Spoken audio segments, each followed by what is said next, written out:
목사님 에스더 설교를 통해서 우리 네. 목사님 설교를 많이 들었는데 에스더 설교를 통해서 목사님이 말씀하시자가 하는 그 리더십 네. 그거를 잠깐 네. 좀 에스더서가 굉장히 흥미로운 책인 게 성경에서 하나님이라는 단어가 한 번도 나오지 않습니다.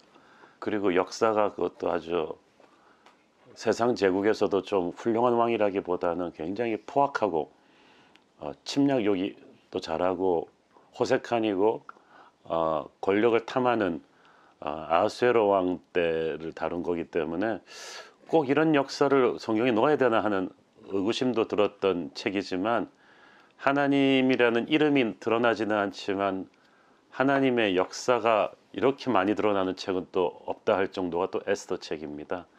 그래서 요즘 많은 사람들이 도대체 하나님이 어디 계신 거야 라고 할 정도로 힘들어하는 시대인데 보이지 않는다고 해서 안 계시는 것은 아니고 하나님은 보이지 않는 역사 뒤에서 오히려 더 파워풀하게 움직이고 계시다는 걸 보여주는 게 에스더라고 제가 생각을 했어요.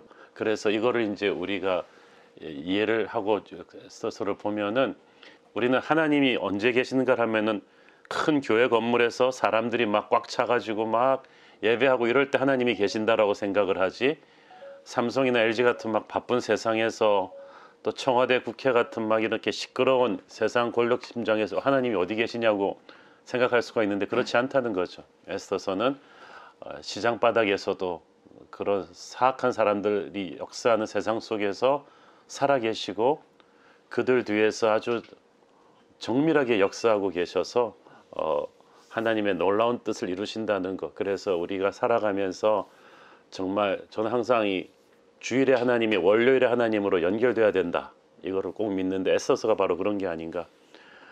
뭐 에스더서에서는 뭐 다들 뭐 교회에서 예배하고 기도하고 이런 장면이 없는데도 예배와 기도의 파워가 살아서 움직이는 바로 그런 책이 아닌가 생각을 합니다.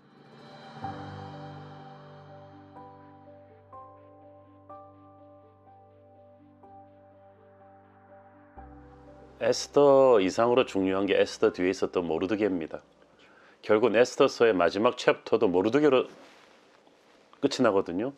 희한하거든요. 모든 게 끝나고 났는데 갑자기 쿠키 영상처럼 모르드게 얘기가 딱 나와요. 모르드게가 존귀하게 되었더라. 이게 왜냐하면 모르드게가 예수님을 상징하는 인물이에요. 보이지 않지만 비하인드 씬에서 우리의 인생의 멘토요 코치인 사람이 바로 모르드게고 예수님이시죠. 그러니까 에스더가 사실은 포로로 끌려온 그 자손들 중에서 또 천혜고아가 돼버린, 가만두면 굉장히 문제 청소년이 될 수 있는 사람이었는데 모르드게가 사촌 오빠인데 입양했잖아요. 그리고 그냥 함부로 키우는 것도 아니고 그 에스더가 오늘의 모습을 보면 페르시아 왕후의 후보로 될 때까지 그 외모와 인품과 이런 모든 게 뛰어났던 걸 봐서 모르드게가 정말 지혜와 말씀으로 양육을 잘한 거죠. 그래서 어떻게 에스더와 같은 사람 가질 수 있는가 볼 때 우리의 노력이라기보다는 하나님께서, 우리도 기억을 유추해 보면은 좋은 믿음의 스승들을, 그러니까 부모의 기도, 또 삶 속에서 우리 속에 스쳤던 고마운 사람들이 수없이 많이 있었을 거예요. 그래서 좋은 영적인 멘토와의 만남이 중요하다는 것을 이렇게 배웠고, 에스더가 사실 죽으면 죽으리라 그 신앙을 갖게 된 것은 모르드게의 도전 때문이었거든요. 모르드게가 사실은 에스더는 주저했는데 너가 이때 왕후가 된 것은 이 위기를 위함이 아니냐고 할 정도로 모르드게가 깨웠고, 모르드게가 에스더를 거룩한 키다리 아저씨처럼 양육을 하고 결정적인 순간에 도전하고 한 이 모든 것은 예수님이 우리를 구원하시고 양육하시고 지혜와 능력으로 입혀주시고 결정적인 순간에 담대하게 나설 수 있도록 해주신 것이 아닌가 생각할 때, 우리는 에스더가 이렇게 홈런 치는 장면만 딱 보고 놀라는데 그 전까지 많은 기도와 눈물, 모르드게의 사랑, 가르침 이런 게 있었을 것이다 라고 생각을 합니다. 그래서 어렸을 때부터 저는 주일학교 교육을 잘 시켜야 된다고 그거 생각하고 영성 훈련을 조금씩 축적해서 오면 결정적인 순간에 힘을 발할 수 있다고 생각합니다. 성경에서 하나님이 이방 제국 안에서 세우셨던 평신도 리더들을 보면 에스더도 그렇고 다니엘도 그렇고 요셉도 그렇고 그 시대 스펙으로는 형편없었죠. 다윗도 촌동네 베들레헴의 아들이었잖아요. 그러니까 흑수저 중에서 흑수저인데 저는 너무 이 스펙을 가지고 세상적인 방법으로 세상과 경쟁해서는 우리는 승산이 없다고 생각을 해요. 그렇지만 오히려 하나님은 세상과는 전혀 다른 방법으로 그들을 훈련시키셨어요. 제 얘기를 좀 해보면, 제가 이제 1999년도에 한국에 처음 들어왔을 때 30대 초반 목사였는데, 온누리교회로 왔는데 그 당시 이미 온누리교회는 굉장히 크고 유명한 교회였고, 부목사님들이 사역이 많아갖고 벌써 한 90명 넘었던 것 같고, 거의 다 장신대 출신.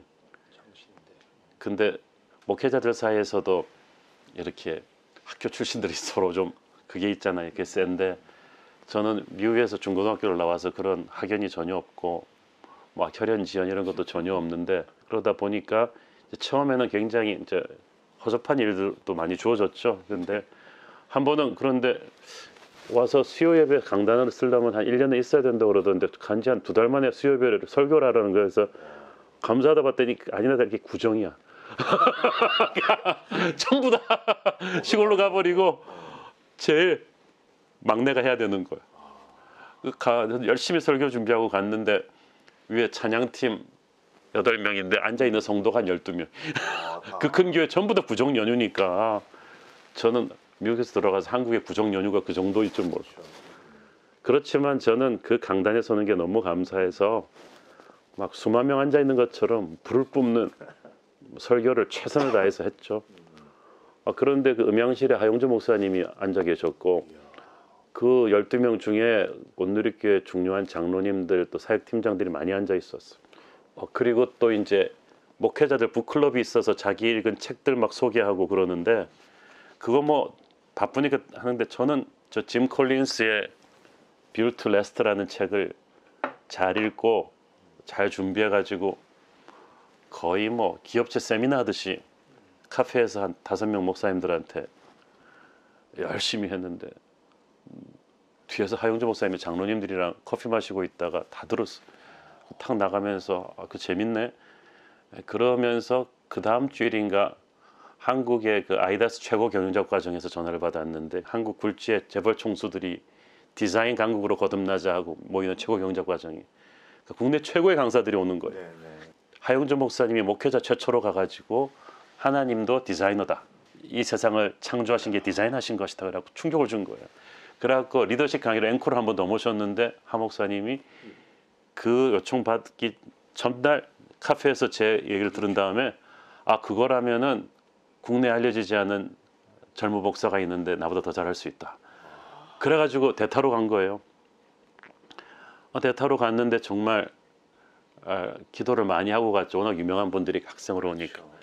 근데 그걸 했더니 이제 이분들이 거의 기립박수를 해줬어요. 그래서 이게 이제 소문이 나면서 한국의 여러 기업들의 리더십 강의를 하게 된 거고, 그 원고가 거인들의 발자국이 된 거죠.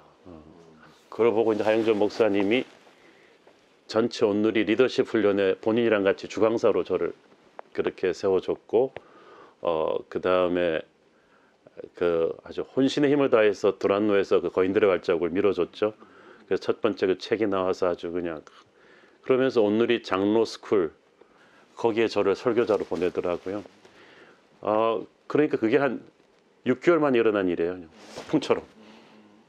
근데 그때 하영조 목사님이랑 커피 마시면서 얘기를 들었는데, 하 목사님이 나는 그때 당신이 그 텅 빈 강단에서 수요예배 설교할 때부터, 그리고 카페에서 그 아무것도 아닌 우연히 들으신 거예요. 북 리뷰 그거 할 때부터 나는 당신을 알아봤다. 그래서 목사님이 기회를 주셨대. 내가 기회를 준 게 아니라 나는 많은 사람들에게 기회를 줬는데 당신이 준비되어 있었기 때문에 그 기회를 잡고 하늘로 난 거다. 그래서 저는 항상 우리 젊은이들한테도 얘기합니다. 처음부터 화려한 부서, 좋은 교회, 그런 스펙 좋은 무대에서 생각을 하지 마라. 네가 준비되어 있으면 무대가 온다. 그래서 내게 주어진 한순간에 최선을 다하는 것, 저는 그게 중요하다고 봅니다. 제가 이민 갔던 1980년도는 한국이 가난하던 때였잖아요. 그 당시 80년도는 정말 힘들던 때였어요. 그래서 미국 가니까 먹을 것도 많고, 가자마자 바나나 먹고 오렌지 먹고 갈비 먹고 그러면서 행복해했던 기억들이 나요. 그랬는데 그러다 보니까 이 교포들은 미국 떨어지자마자 한국에서 대학교에서 이러던 사람들도 이제 막노동을 해야 되는, 저희 아버지 개척교회도 보면은 막 그런 분들 모셔다가 아파트 얻어드리고 밑바닥서부터 이제 올라가는 거죠. 근데 그게 이제 디아스포라 코리안들의 삶이었고 우리 아버지의 삶이었고, 그래서 저는 우리는 인생에서 참 고생을 안 하고 싶어 하고 자식들한테도 고생을 안 시키려고 하는데, 그렇기 때문에 저는 디아스포라 교회가 힘들긴 하지만 유대인들도 곳곳에 가서 이민 가서 회당을 세우는 디아스포라 인생을 살았단 말이죠. 이 모세 오경도 대부분 광야에서 쓰여진 거잖아요. 약속의 땅에 들어가서는 오히려 그냥 쫙 무너졌는데, 그래서 보니까 한 인간의 신앙이 파워풀해지는 거는 100% 광야를 통과한 거다. 저는 그래서 엄청난 성령의 기름 부으심과 역사와 축복을 받는 사람은 반드시 광야를 뚫고 나온 사람이다. 하나님의 은혜로 광야를 견뎌내온 사람이지 푸른 초장을 달려서 저런 신앙이 나올 수는 없다. 맞는 말이에요. 푸른 초장. 그런 거를 저는 느낍니다. 그래서 우리도 각자 물어보면 여러분이 언제 가장 뜨거운 예배를 배웠냐, 언제 놀라운 기도를 했느냐 보면은 다 광야에서 했지, 인생이 잘 나갈 때 그런 사람은 아무것도 없거든요. 그래서 저는 당장은 그래도 광야가 힘들지만 이 광야 속에 숨겨진 하나님의 오아시스가 반드시 있다. 그리고 광야를 그래서 빨리 통과하기를 기도하지 말고, 광야를 빨리 통과하고 아무것도 배우지 못한다면 그거는 광야의 고통을 낭비한 것이다. 그리고 광야의 고통을 낭비하지 않는 것은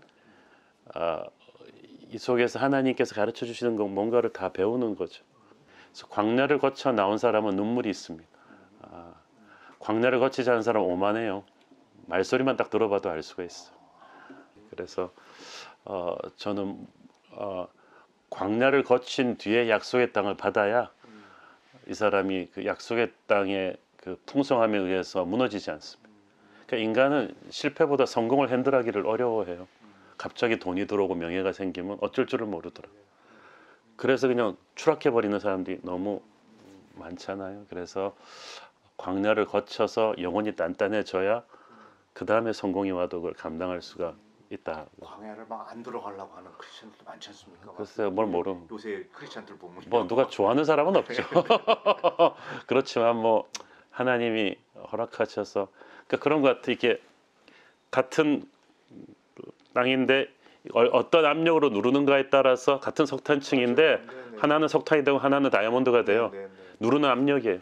그러니까 광야가 세면 셀수록 하나님은 다이아몬드 같이 우리를 쓰실 것이다라는 믿음을 가지고 우리가 조금 그걸 좀 긍정적으로 봤으면 좋겠다는 생각을 합니다.